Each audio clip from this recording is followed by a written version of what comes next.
Sekali lagi, saudara ini ada di dalam pelayanan yang baik sekali, that has been called to speak with a prophetic voice yang dipanggil untuk berbicara dengan suara kenabian to the men of this generation, kepada pria atau kepada manusia di generasi ini, and commanded to declare a standard for manhood.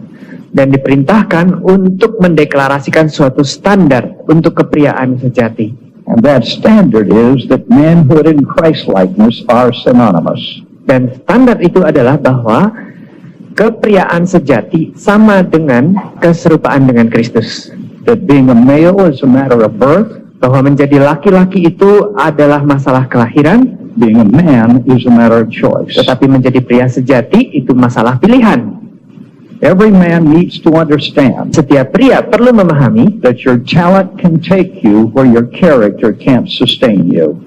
bahwa talenta Anda tidak dapat membawa Anda ke tempat di mana karakter Anda tidak sanggup menopang Anda. Your talent can carry you in life Talenta Anda dapat membawa Anda dalam kehidupan to places where your character can't sustain you. ke tempat-tempat di mana karakter Anda tidak sanggup menopang Anda. You have great talent, Anda punya talenta besar, but little character. tetapi karakter yang kecil. And so you fall Maka saudara jatuh, because your character can't sustain you. karena karakter Anda tidak dapat menopang Anda. Because character is more important than talent. Karena karakter itu lebih penting daripada talenta. The only scripture you believe is the one you obey. Satu-satunya ayat kitab suci yang saudara percayai adalah ayat kitab suci yang Anda taati. Winners look at what they're going to. Para pemenang melihat mereka akan jadi apa nantinya, Losers look at what they're going through. tetapi pecundang memperhatikan mereka harus melewati apa. Let's say it again.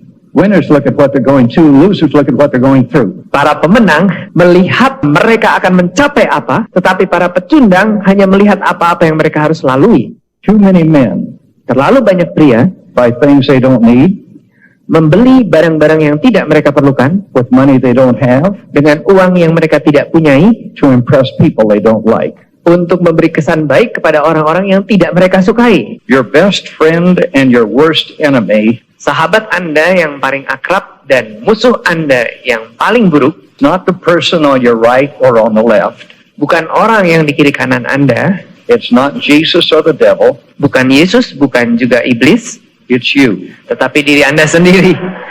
Because by the choices you make, you'll be your own best friend or your own worst enemy.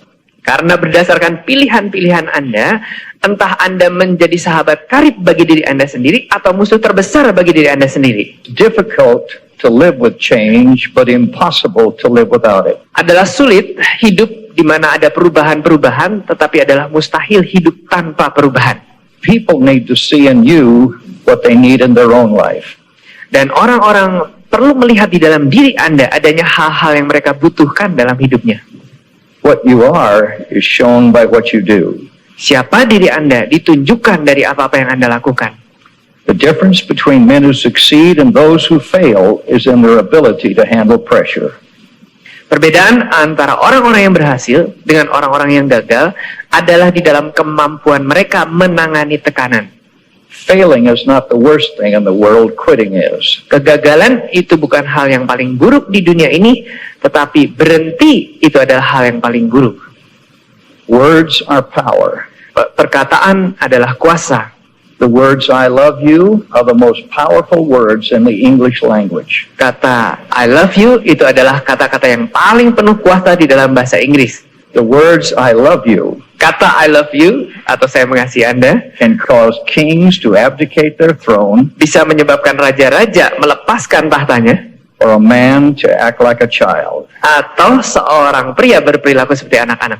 Because when he tries to show off for the girlfriend to impress her, Yaitu kalau pria ini mencoba berlagak untuk memberi kesan baik kepada teman wanitanya he's just acting like a child. dan dia berperilaku seperti anak-anak.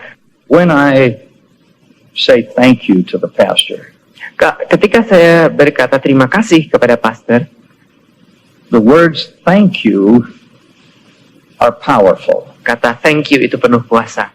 Because gratitude confirms relationships. Karena rasa terima kasih itu meneguhkan persahabatan.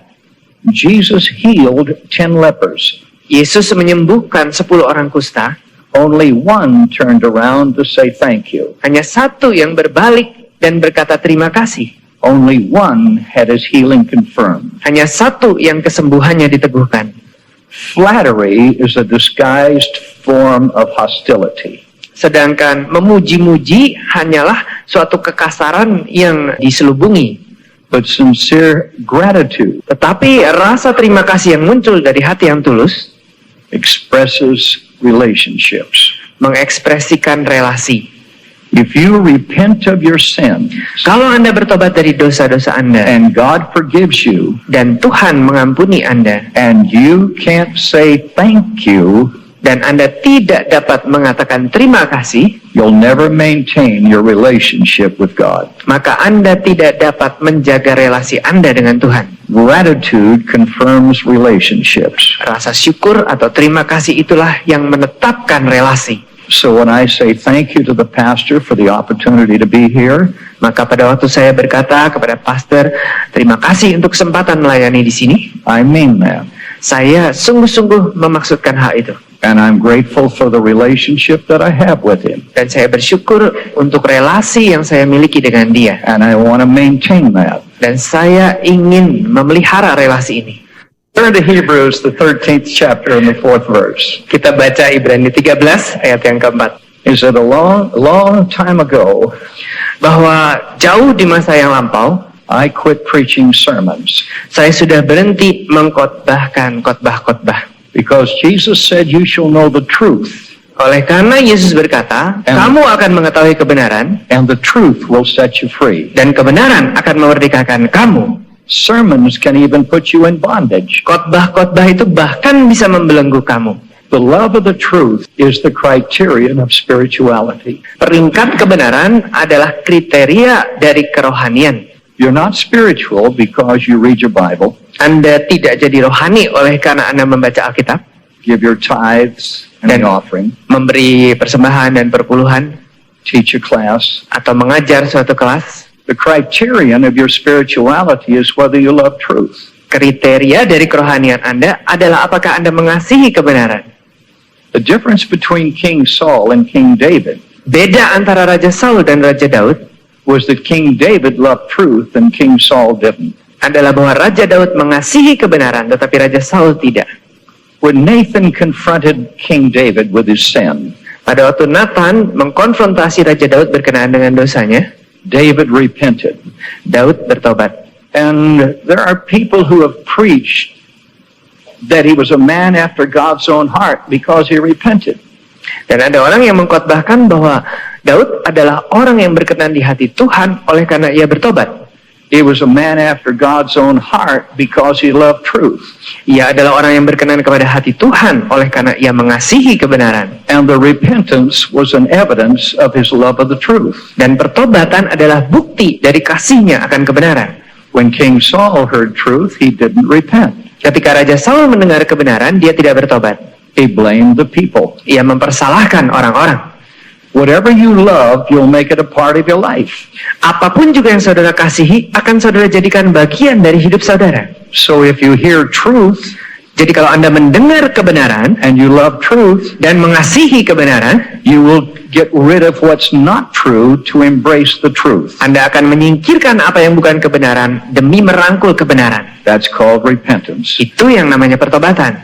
David was a lover of truth. Daud adalah yang mengasihi kebenaran. So when he heard truth, he repented. Maka ketika Daud mendengar kebenaran, ia bertobat. The love of the truth is the criterion of spirituality. Kasih akan kebenaran adalah kriteria dari kerohanian. I spend my life traveling the world teaching the truth of the Bible. Saya sudah menggunakan hidup saya berkelana di dunia ini untuk mengajarkan Alkitab. I hope when I die that my legacy will be a legacy of truth in the hearts of men. Dan saya harap kalau saya meninggal nanti, maka amanat yang saya tinggalkan merupakan amanat kebenaran di dalam hati manusia. taught you truth Saya mengajarkan kebenaran kepada Anda about covenant, mengenai perjanjian, the covenant of marriage, perjanjian pernikahan, and about divorce. dan mengenai perceraian. Hebrews 13:4. Jadi di Ibrani 13 ayat 4, Here's what the Bible says. Alkitab berkata begini, "Hendaklah kamu semua penuh hormat terhadap perkawinan, dan janganlah kamu mencemarkan tempat tidur, sebab orang-orang sundal dan pejinah akan dihakimi Allah." The reason why God says this in Hebrews 13:4 Alasannya mengapa Tuhan mengatakan begini di dalam Ibrani 13 ayat 4, is because the bed is only undefiled in marriage. oleh karena tempat tidur itu hanya tidak cemar di dalam pernikahan. Outside of marriage, Di luar perkawinan, the bed is defiled. tempat tidur itu cemar. Outside of the marriage covenant, Di luar perjanjian nikah, it is adultery, itu adalah perzinahan, fornication, percabulan, homosexuality, homoseksualitas, lesbianism, lesbianisme, bestiality, bestiality, incest, incest, any sex outside of the marriage covenant according to God is defiled. hubungan seks apapun yang di luar perkawinan menurut Tuhan adalah cemar. Only in marriage Hanya is it di dalam undefiled. hanya di dalam perkawinan hubungan seksual itu tidak cemar. And the reason for that Dan alasannya adalah is that for every covenant God makes, He gives an external evidence of the internal work of the covenant. untuk setiap perjanjian yang dibuat Tuhan, sebagai bukti dari karya perjanjian itu secara batin atau di dalam, Tuhan memberikan bukti yang kelihatan di luar. When God made a covenant with Noah Pada waktu Tuhan membuat perjanjian dengan Nuh, that He would never again destroy the world with a flood, bahwa ia tidak akan pernah lagi menghancurkan dunia ini dengan banjir, God gave Noah a sign of the covenant. Tuhan memberikan kepada Nuh tanda perjanjian. It was an external evidence Itulah suatu bukti luar of the internal work berkenaan dengan karya batin of the covenant in Noah's life. dari perjanjian di dalam hidup Nuh. The sign of the covenant was a rainbow. Dan tanda perjanjiannya adalah sebuah pelangi. The rainbow was the sign of the covenant God made with Noah, Pelangi adalah tanda perjanjian yang dibuat Tuhan dengan Nuh, that He never again would destroy the world by a flood. bahwa Tuhan tidak akan pernah lagi menghancurkan dunia dengan banjir. He will by fire, but not by flood. Dia akan nanti menghancurkannya dengan api, tetapi tidak oleh banjir. Because God is a covenant-keeping God. Oleh karena Tuhan adalah Tuhan yang pegang janji. When God made a covenant with Noah, Pada waktu Tuhan membuat perjanjiannya dengan Nuh, that righteousness would come by faith, bahwa kebenaran akan datang oleh iman, circumcised Abraham's heart from sin, dan menyunat hati Abraham dari dosa, God gave an external evidence of the internal work. Tuhan memberikan tanda luar dari karya yang di dalam. God wanted to show the sign of the covenant. Tuhan mau menunjukkan tanda perjanjian ini. And so the external circumcision of Abraham Maka sunat luar Abraham was an external evidence of the internal work of the spiritual circumcision of his heart. adalah suatu bukti luar dari karya perjanjian yang di dalam batin Abraham, yaitu sunat hatinya. So circumcision Jadi penyunatan became the sign of the covenant. menjadi suatu tanda perjanjian. So his progeny, his descendants, Maka keturunannya were circumcised juga disunat to show they were of the covenant. untuk menunjukkan bahwa mereka adalah bagian dari perjanjian. Because God had to have an external sign of the internal work. Karena Tuhan harus memberikan bukti luar dari pekerjaan yang di dalam. So it was the rainbow, Jadi yang pertama tadi pelangi, it was circumcision. kemudian sunat. But when you come to the New Testament, Tetapi ketika Anda sampai di perjanjian baru, and we have been born again, dan kita sudah dilahirkan baru, and entered into the covenant God made with us through Jesus Christ on the cross, masuk ke dalam perjanjian yang Tuhan buat bersama kita melalui Yesus Kristus yang disalib, and we have become new creations in God dan kita telah menjadi ciptaan baru di dalam Tuhan through Jesus Christ, melalui Yesus Kristus, And Christ shed his blood on the cross, Dan Kristus mencurahkan darahnya di atas salib, because a blood covenant is the highest covenant known to man. oleh karena perjanjian darah adalah perjanjian yang paling kuat yang dikenal manusia. There can be no higher covenant between men than the blood covenant. Tidak akan pernah ada ikatan janji yang lebih kuat di antara manusia kecuali ikatan perjanjian darah. When tribes around the world, Apabila suku-suku di seluruh dunia or the chiefs of tribes, atau kepala-kepala suku wanted to make covenant, ingin membuat perjanjian, they would cut the palm of their hand. mereka akan sayat telapak tangan mereka, Each had the palm cut, dan masing-masing telapak tangannya disayat, blood ran down, kemudian darahnya mengalir, and they joined hands. kemudian mereka bersalaman, And the mingling of the blood dan bercampurnya darah itu showed they had entered into a blood covenant, menunjukkan bahwa mereka masuk ke dalam perjanjian darah. which meant that whatever belonged to him belonged to me. Artinya apapun yang menjadi milik dia sekarang menjadi milik saya, Whatever belonged to me belonged to him. dan apapun yang menjadi milik saya menjadi milik dia juga. That's why when Jesus made a covenant with us by the shedding of blood, Itu sebabnya ketika Yesus membuat perjanjian dengan kita dengan pencurahan darahnya, and we enter into that covenant, dan kita masuk dalam perjanjian itu, whatever we have belongs to God, apapun yang milik kita adalah milik Tuhan, and whatever God has belongs to us. dan apapun yang dimiliki Tuhan adalah milik kita.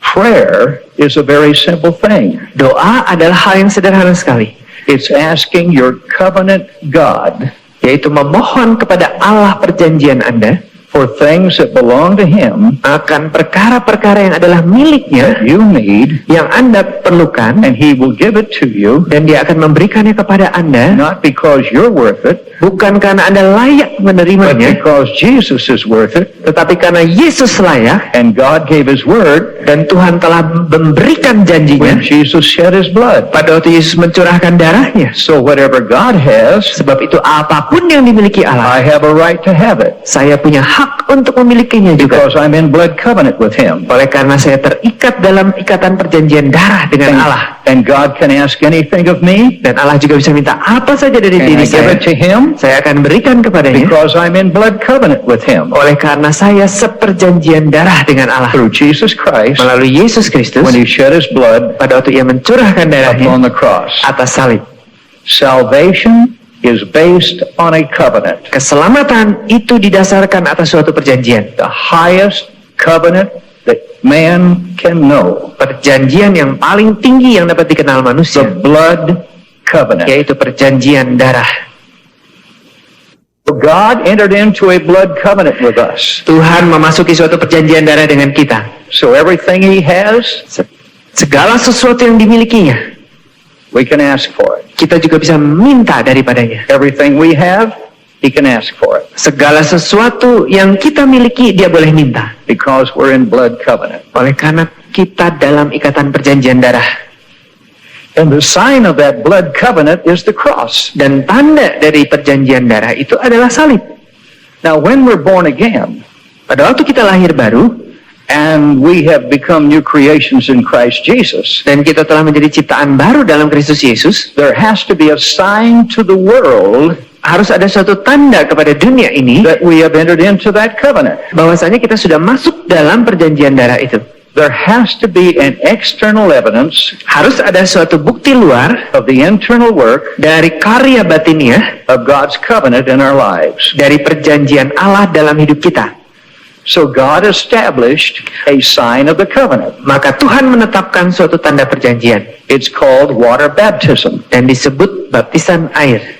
Water baptism is the evidence of entering into the covenant of salvation with God in Christ. Baptisan air adalah suatu tanda perjanjian di mana kita masuk ke dalam perjanjian dengan Allah di dalam Kristus Yesus. It is a description of salvation. Dan ini adalah suatu gambaran keselamatan. When you stand by the river, the swimming pool, the baptistry, whatever it is, Pada waktu saudara berdiri di tepi kolam baptisan ini atau di kolam renang atau apa saja where there's some water, yang pokoknya ada air where you can be immersed, di mana saudara bisa ditenggelamkan, when you stand there, pada waktu saudara berdiri di sana, pastor next to you, dan di sebelah Anda pendeta, and he asks you to give your testimony, ia minta supaya Anda memberikan kesaksian, and you say, dan Anda berkata, I believe in Jesus, saya percaya kepada Yesus Kristus, I repented of my sin, saya bertobat atas dosa-dosa and saya, he forgave me, dan dia mengampuni saya, redeemed my soul, dan telah menebus dosa and saya, today jiwa saya. I'm a new creation in Christ Jesus. Sekarang saya ciptaan baru dalam Kristus Yesus. When you say, Pada waktu Anda mengatakan you hal itu, repented, dan Anda bertobat, and God forgave you, dan Tuhan mengampuni it Anda, means you went to the cross, itu artinya Anda pergi ke salib, you went to the cross, Anda pergi ke salib, and you were crucified with Christ. dan Anda disalibkan bersama Kristus. You went to the cross, Anda pergi ke salib, and you were crucified with Christ. dan Anda disalibkan bersama Kristus. That is to say, your old man died. Dengan cara itu mengatakan bahwa manusia lama Anda telah mati. And then they lowered you into the water, Kemudian mereka menurunkan Anda ke air, which means the old you, itu artinya Anda yang lama, the sinful you, Anda yang penuh dosa, that has been crucified to Christ. yang telah tersalibkan dengan Kristus. The Apostle Paul said, Rasul Paulus berkata, God forbid that I should glory. God jangan forbid sampai that I should glory, saya ini memuliakan diri, save in the cross of Christ, kecuali di dalam salib Kristus, by whom I've been crucified to the world, yang olehnya aku telah disalibkan terhadap dunia, and the world is crucified to me. dan dunia telah tersalib bagiku. So when I'm lowered into the water, Maka ketika saya diturunkan ke dalam air, it means my old nature has been buried with Christ. itu berarti tabiat lama saya telah terkubur bersama Kristus. Just like he went to the cross, Sama seperti ia pergi ke salib, I went to the cross. saya juga pergi ke salib. Just like he was buried in the grave, Sama seperti ia dibaringkan di dalam kubur, I am buried in the water. saya juga dikuburkan di dalam air. When they raised me up, Tapi waktu mereka keluarkan saya lagi dari air, it is a sign of the resurrection power itu suatu tanda dari kuasa kebangkitan at work in my life yang berkarya dalam hidup that saya, has raised me out of death and trespasses and sins membangkitkan saya dari kematian, dari dosa dan dari pelanggaran, and given me the power dan memberi saya kuasa to live a new life in Christ untuk menjalani kehidupan baru di dalam and to give Kristus, God glory dan untuk memberi kemuliaan kepada as Allah I live in the kingdom of God. pada waktu saya hidup di dalam kerajaan Allah. God didn't call us to live a crucified life. Tuhan tidak memanggil kita untuk menjalani kehidupan yang He tersalib. called us to live a resurrected life. Ia memanggil kita untuk menjalani kehidupan kebangkitan, A resurrected life. kehidupan kebangkitan, In newness of life. suatu kehidupan baru Giving glory to God. yang memberi kemuliaan kepada Tuhan. Oh, come on, give God glory. Mari beri kemuliaan pada Tuhan.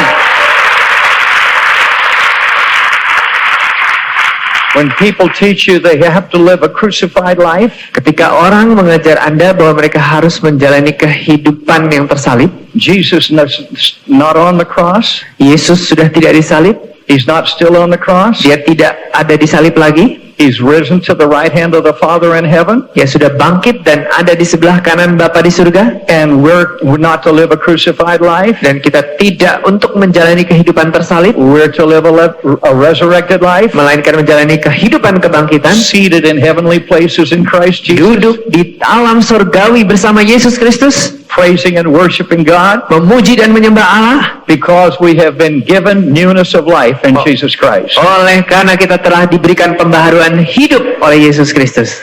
So water baptism Jadi baptisan air is an external evidence adalah suatu bukti luar of an internal work. berkenaan dengan karya batiniah. That's why as soon as possible after you're saved, Itu sebabnya secepat mungkin setelah Anda diselamatkan, you need to be baptized in water, Anda perlu dibaptis air. because it gives you identification with Jesus Christ Oleh karena hal itu mengidentifikasikan diri Anda bersama Kristus before the entire world. di hadapan seluruh dunia. But after water baptism, Tetapi setelah baptisan air, on the consistent living in Christ, di dalam kehidupan yang konsisten di dalam Kristus, God has given communion as the sign of the covenant in your life. Tuhan memberikan perjamuan kudus sebagai tanda perjanjian itu dalam kehidupan Anda seterusnya.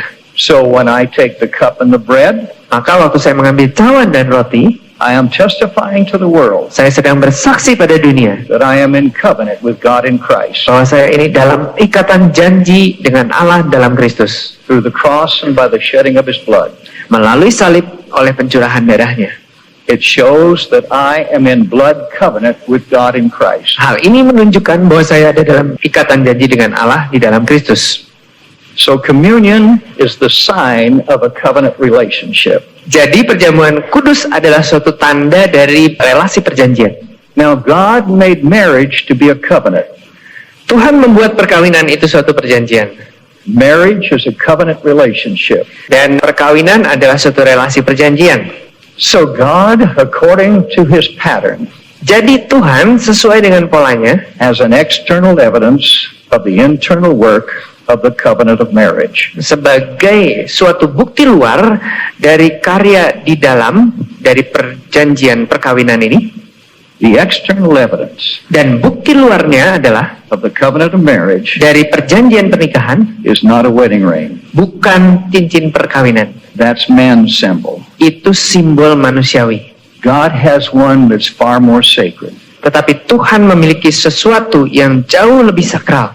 and it's called sexual intimacy. Dan itu yang disebut keintiman seksual. When a man and woman Kalau seorang pria dan wanita exchange the matrimonial vows, dan saling bertukar sumpah pernikahan mereka, then afterward they consummate that marriage with sexual intimacy. kemudian mereka menyempurnakan perkawinan mereka dengan keintiman seksual itu.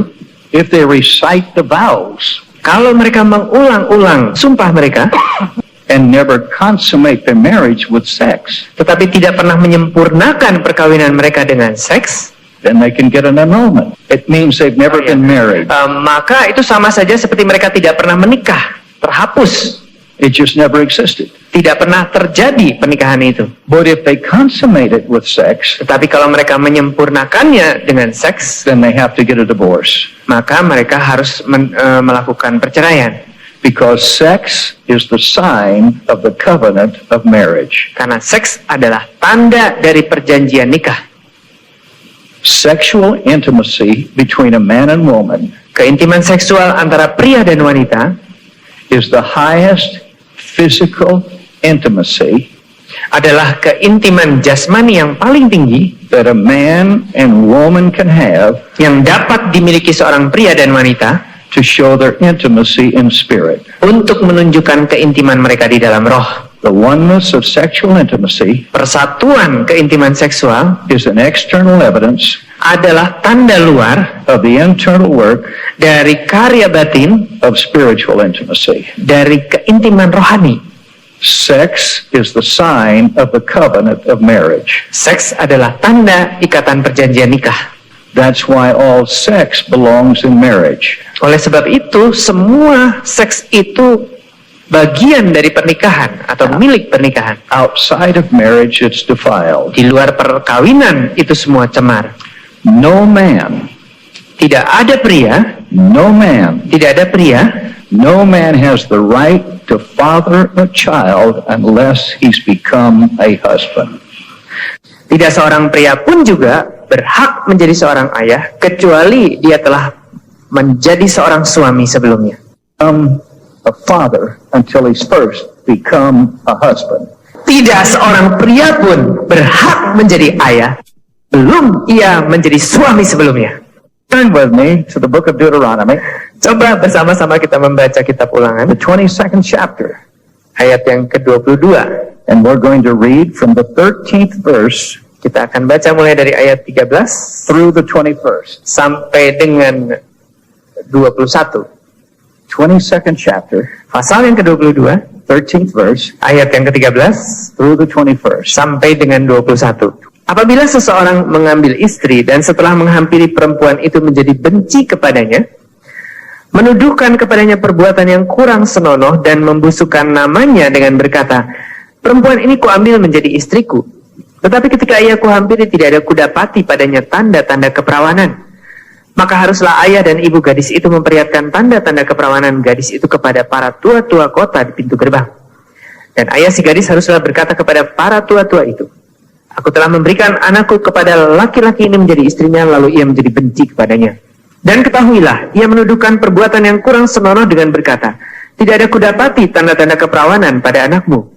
Tetapi inilah tanda-tanda keperawanan anakku itu. Lalu haruslah mereka membentangkan kain itu di depan para tua-tua kota. Maka haruslah para tua-tua kota itu mengambil laki-laki itu, menghajar dia, mendenda dia 100 sikal perak, dan memberikan perak itu kepada ayah si gadis. Karena laki-laki itu telah membusukkan nama seorang perawan Israel. Perempuan itu haruslah tetap menjadi istrinya. Selama hidupnya tidak boleh laki-laki itu menyuruh dia pergi. Tetapi jika tuduhan itu benar dan tidak didapati tanda-tanda keperawanan pada si gadis, maka haruslah si gadis dibawa keluar ke depan pintu rumah ayahnya, dan orang-orang sekotanya haruslah melempari dia dengan batu sehingga mati, sebab dia telah menodai orang Israel dengan bersundal di rumah ayahnya. Demikianlah harus kau hapuskan yang jahat itu dari tengah-tengahmu. If you're here and you're a single person and never been married, Kalau Anda masih single, belum pernah menikah, I want you to listen to me. tolong dengarkan saya. I want you to hear what I say, Saya ingin Anda mendengarkan perkataan saya, because you're going to remember it all your life. karena Anda akan mengingat perkataan ini sepanjang hidup Anda. It'll be one of the most important things that you have ever heard in your entire life. Ini akan merupakan salah satu dari hal yang paling penting yang pernah Anda dengar selama hidup Anda. Because you are who you are. Oleh karena Anda ada sebagaimana Anda ada. God has given each of you a gift. Tuhan telah memberikan kepada Anda masing-masing satu hadiah. A gift that is so important. Satu hadiah yang begitu pentingnya. A gift that is so significant. Suatu hadiah yang begitu signifikan. A gift that is so meaningful. Suatu hadiah yang sangat bermakna. A gift that is so sacred. Suatu hadiah yang begitu sakral. A gift that is so precious. Suatu hadiah yang begitu berharga. A gift that is so priceless. Suatu hadiah yang tak dapat dibandingkan harganya. God has given you only one gift Dan Tuhan hanya memberikan kepada Anda satu hadiah saja, that you can give one time yang dapat saudara berikan satu kali to one person kepada satu orang in one lifetime. di dalam sepanjang masa hidup saudara. A gift so important Suatu hadiah yang begitu pentingnya, that He's only given you one gift sehingga kepada Anda hanya diberikan satu hadiah that you can give to one person yang dapat saudara berikan kepada satu orang in one lifetime. di sepanjang masa hidup. One gift Satu hadiah to give to one person untuk diberikan kepada satu orang in one lifetime. sepanjang hidup. The pattern for marriage in this passage in Deuteronomy Di dalam perikop di Ulangan ini, pola pernikahan is that when a couple became engaged, adalah apabila seseorang bertunangan atau satu pasangan bertunangan, the mother and the father of the bride maka ayah ibu dari pengantin wanita would prepare a dowry for their daughter. akan mempersiapkan mas kawin bagi putri mereka. Part of what they did for her Sebagian dari apa yang mereka lakukan bagi putrinya was to prepare for her wedding adalah mempersiapkan pernikahannya and after the wedding. dan setelah pernikahan. So they would buy everything that was needed. Maka mereka akan membeli apa-apa yang diperlukan. Included in everything they bought were some bedclothes. Dan termasuk di dalam apa-apa yang mereka belikan adalah beberapa lembar spray. So that at the wedding time, Supaya pada waktu masa pernikahan, after they had recited their vows, setelah mereka menyatakan sumpah mereka, after they had cut the cake, dan setelah mereka potong kue, and each had a bite dan masing-masing dapat sepotong, to show they were in covenant, untuk menunjukkan bahwa mereka ada dalam perjanjian. then they toasted the bride. They lifted Oh ya, the nah cup kemudian mereka angkat cawan untuk mengadakan toast, and then did the first dance. dan lalu melakukan dansa mereka yang pertama. Music played. Musik dibunyikan, They did the first dance around, dan mereka melakukan tarian yang pertama kalinya. and then they would be escorted to a little tent over on the side. Kemudian mereka akan kemudian dibawa ke sebuah tenda. Di tenda itu ada kasur yang tipis. And the mother and the father of the bride would put the new bedclothes on that. Kemudian ayah ibu dari pengantin wanita akan menaruh spray yang baru di atasnya. So the couple would enter the tent, Kemudian pasangan ini akan masuk ke tenda itu, consummate their marriage with sexual intimacy, menyempurnakan pernikahan mereka dengan keintiman seksual, get dressed again, kemudian berpakaian lagi, and go join the dance. dan kemudian ikut serta dalam tari-tarian. I don't know how you did it, but that's how they did it. Saya tidak tahu cara Anda, tetapi mereka begitu. You didn't do it, that's right. Okay. Anda tidak menggunakan cara ini ya. The mother and the father would get the bedclothes, Ibu bapaknya akan mengambil spray itu, fold them up, melipatnya, and take them home with them. dan membawanya pulang. They'd put the tent down, take the mattress away, Kemudian tenda diturunkan lagi dan kasurnya disingkirkan. it was all over. Kemudian selesai. The marriage had been consummated. Pernikahan sudah selesai. But then, days or weeks later, Kemudian berhari-hari kemudian atau berminggu-minggu kemudian, the man decided that he did not want to be married to her. maka pria itu memutuskan saya nggak mau lagi menikah dengan perempuan itu. He had to make a decision. Dan dia sudah buat keputusan He could divorce her. bahwa ia mau menceraikan. He would have to take care of her all her life. Ya kalau tidak dia harus mengurus istrinya seumur hidup. We call it alimony. Itu kata He would khususnya. have to provide money for her all the rest of her life if he divorced her. Kalau pria ini menceraikan wanita itu, maka dia harus memberi tunjangan seumur hidupnya kepada wanita ini. He would have to take care of her financially. Dan harus mengurus kebutuhan keuangan wanita ini. So he wouldn't want to do that. Dan pria ini nggak mau melakukannya. The only thing he could do then Satu-satunya hal yang sanggup dilakukannya was to say that she defrauded me. adalah mengatakan bahwa wanita ini telah menipu saya. She told me she was a virgin, Katanya ia masih perawan, and she wasn't. tetapi sudah tidak. Therefore, I don't want to be married to her. Oleh sebab itu saya tidak mau menikah dengan dia. That way, he could put her away Dengan cara itu dia dapat menyingkirkan and never have to think about her again. dan tidak pernah perlu memikirkan wanita itu lagi. Through with her. Pokoknya sudah beres dengan dia. So if he brought up a charge against her Kalau pria ini menuduh wanita ini that she defrauded him, bahwa wanita ini telah menipu dia, then the elders of the city who heard the charge maka para penatua kota yang mendengar tuduhan itu would go to the parents akan menjumpai orang tua wanita ini and say, bring the bedclothes. dan minta bawa itu spraynya.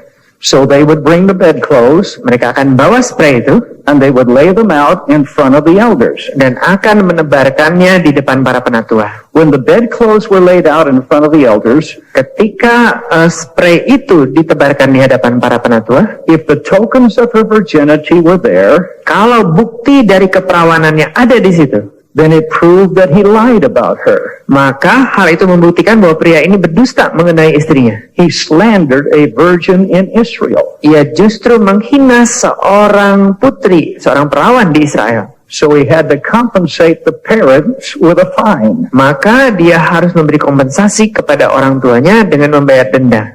He had to pay the parents for slandering their daughter. Harus membayar denda kepada orang tuanya oleh karena ia menghina putri mereka. And then he was taken out Kemudian dia dibawa keluar and publicly whipped dan kemudian dicambuki di depan umum to show to the world untuk menunjukkan pada dunia that he lied about a virgin in Israel. bahwa pria ini berdusta berkenaan dengan seorang perawan di Israel. When a man lies about a woman's morality, Ketika seorang pria berdusta berkenaan dengan moralitas seorang wanita when he slanders a woman's virtue, dan menghina kebajikan seorang wanita, he is subject to the wrath of God. maka ia ada di bawah hukuman atau murka Allah. And men punish them publicly. Dan manusia menghukumnya secara umum. No man ever has the right to lie about a woman's virtue. Tidak ada seorang pria yang pernah punya hak untuk berdusta berkenaan dengan kebajikan seorang wanita. To lie about a woman's virtue brings the judgment of God. Berdusta berkenaan dengan kebajikan seorang wanita membuat murka Allah turun Through men melalui pria that last for a lifetime. yang berlangsung seumur hidupnya. So he not only had to pay a fine and was whipped, Jadi bukan saja laki-laki ini harus bayar denda dan dicambuki, but he had to be married to her for the rest of his life. tetapi ia juga harus tetap dalam pernikahan dengan wanita itu seumur He hidupnya. could not put her away. Dia tidak boleh menceraikan wanita Now, itu. he might not live with her, Mungkin dia tidak mau hidup bersama-sama dengan but he wanita had itu, to take care of her. tetapi harus mengurus dia. If when they brought out the bedclothes, jika ketika mereka membawa spray itu, and there were no tokens of virginity, dan tidak ada tanda keperawanan, then it is assumed maka diasumsikan that she lost her virginity while living in the father's house. bahwa ia sudah kehilangan keperawanannya pada waktu masih tinggal di rumah ayahnya. And by playing the whore in her father's house, Dan dengan menjadi pelacur di rumah ayahnya, she brought a reproach upon her father ia mempermalukan ayahnya and her family dan keluarganya and upon her nation. dan bangsa itu. And she was stoned to death. Kemudian dia dilempari batu sampai mati.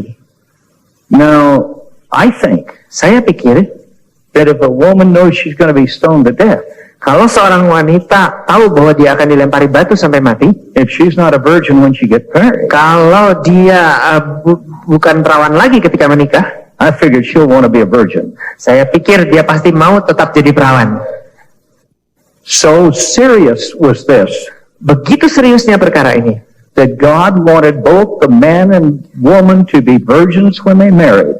Tuhan mau baik pria maupun wanita masih perawan atau perjaga pada waktu menikah, That he brought the fear of God on them sehingga dia bawa takut akan Tuhan di dalamnya by the punishment they suffered. dengan penghukuman yang disertainya. It is a glory for a father Adalah suatu kemuliaan bagi seorang ayah to walk down the aisle with his daughter, untuk berjalan di gang dengan putrinya dressed in white, yang berpakaian putih to present his daughter as a chaste virgin. dan membawa putrinya itu sebagai perawan yang murni. It's an honor to a father Adalah suatu kehormatan bagi seorang ayah and a glory to God. dan kemuliaan bagi Tuhan. Because virginity Oleh karena keperawanan is the one gift adalah satu hadiah that God has given, yang Tuhan telah berikan, one gift satu hadiah to one person kepada satu orang to give one time untuk diberikan satu kali to another person. kepada orang lain. You only have one gift Anda hanya punya satu hadiah in one lifetime di dalam semasa hidup Anda to give to one person. untuk diberikan kepada satu orang, To give your virginity untuk memberikan keperawanan Anda to some woman kepada wanita that only wanted to prove the power of seduction, yang cuma menghendaki keperjakaan itu untuk membuktikan kemampuannya merayu brag to the other girls in her group, dan kemudian membangga-banggakannya kepada wanita lain di kelompoknya that she deflowered the man. bahwa dia sudah berhasil memperjakai orang itu. A woman's virginity Keperawanan seorang wanita is too precious, terlalu berharga, too priceless terlalu amat sangat berharga to be given to a man untuk boleh diberikan kepada seorang pria, to prove he's a man. hanya untuk membuktikan bahwa dia adalah pria. It's not worth 5 minutes in the back seat of a car. Sebetulnya tidak sebanding dengan harganya ketika dilakukan 5 menit di kursi belakang mobil. It cheapens God's gift, Hal itu mempermurah harga hadiah Allah, makes the gift feel as though it's not worth anything. sehingga membuat hadiah itu rasanya nggak berharga apa-apa.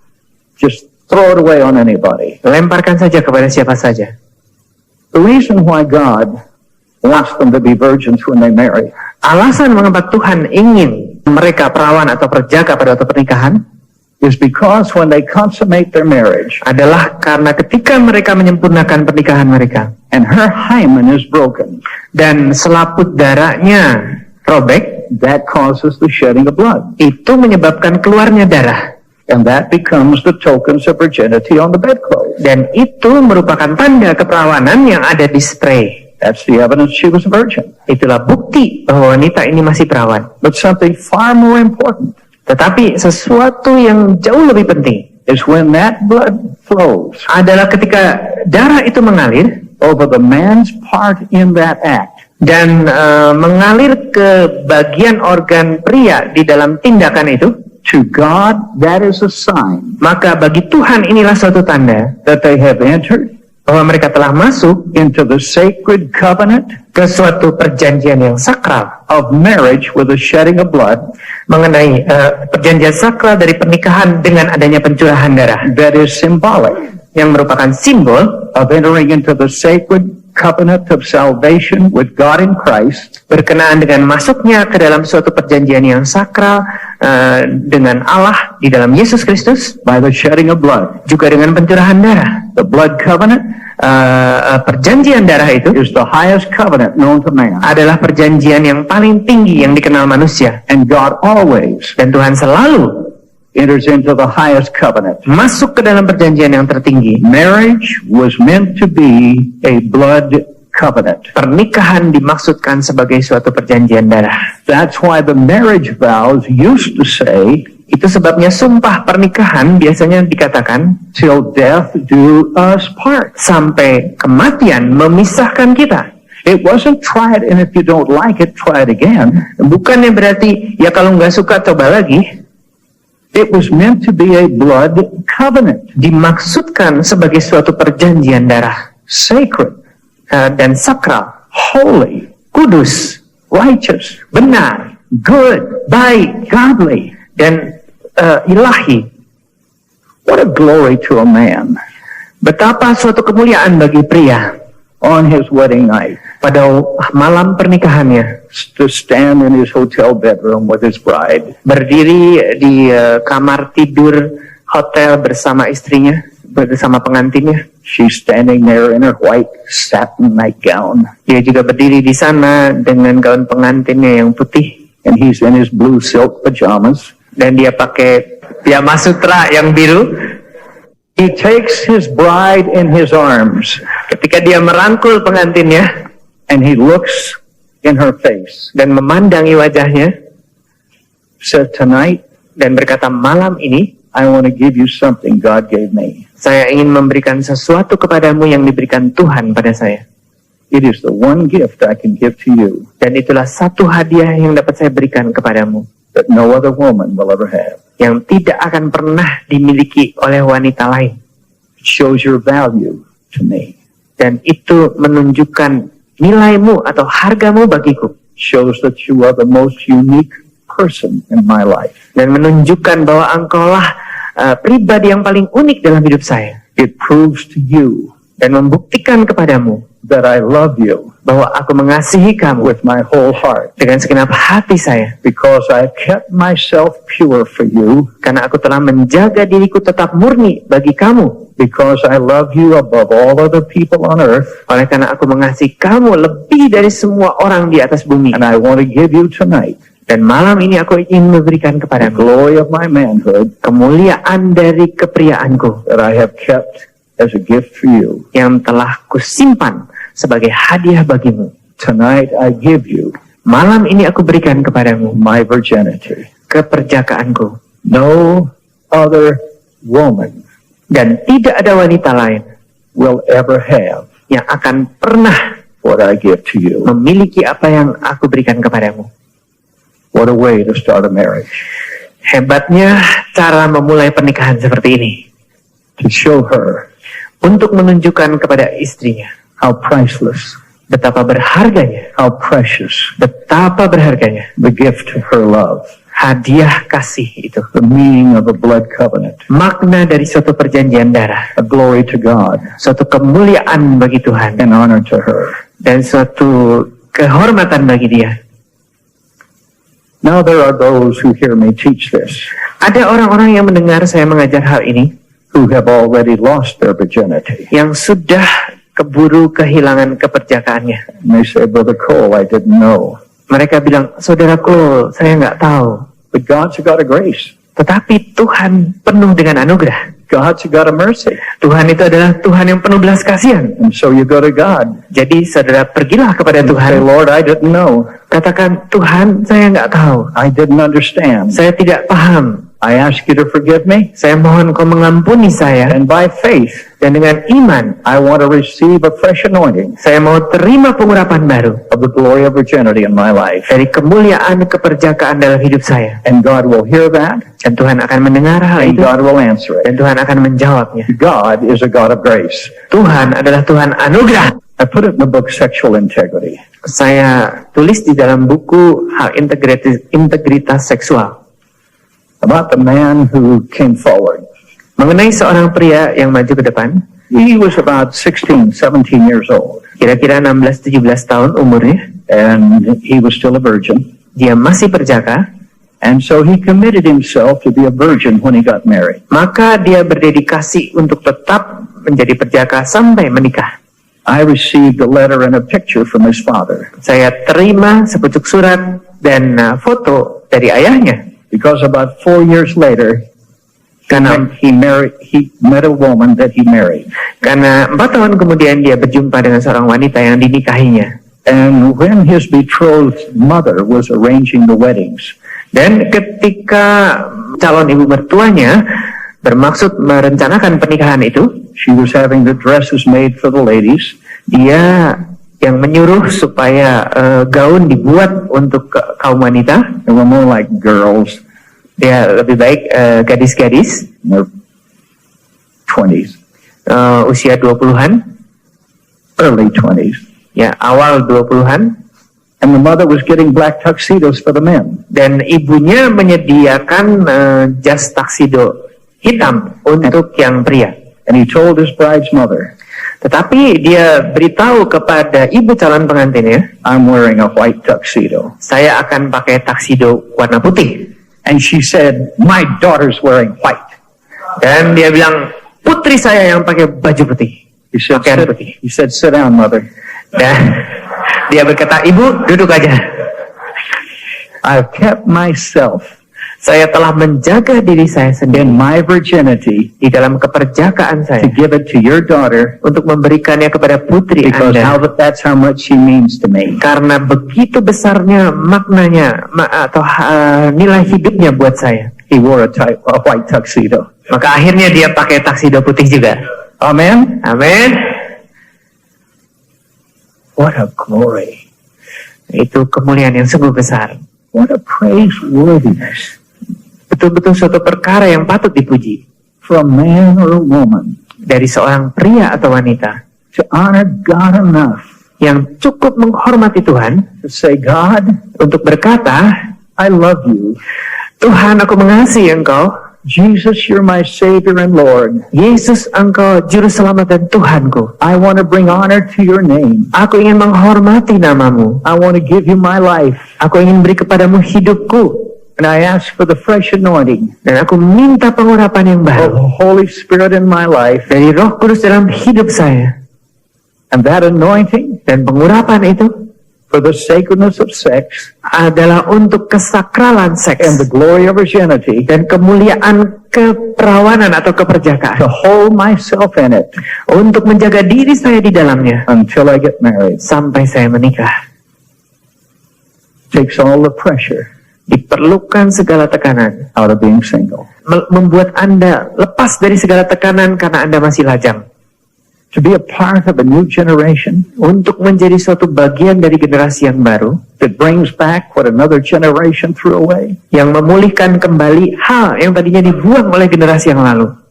There is no greater opportunity Tidak ada kesempatan yang lebih besar in life than that. dalam kehidupan ini daripada hal itu. And you understand the truth of this word, Dan Anda memahami makna kata-kata ini. and you want to be a part of a new generation Dan Anda ingin jadi bagian dari generasi yang baru, that understands the sacredness of sex yang memahami betapa sakralnya seks itu and the glory of virginity, dan kemuliaan dari keperawanan atau keperjakaan. and you're willing to stand and say, Dan Anda rela bangkit berdiri dan berkata, God, that's me. Tuhan, ini saya.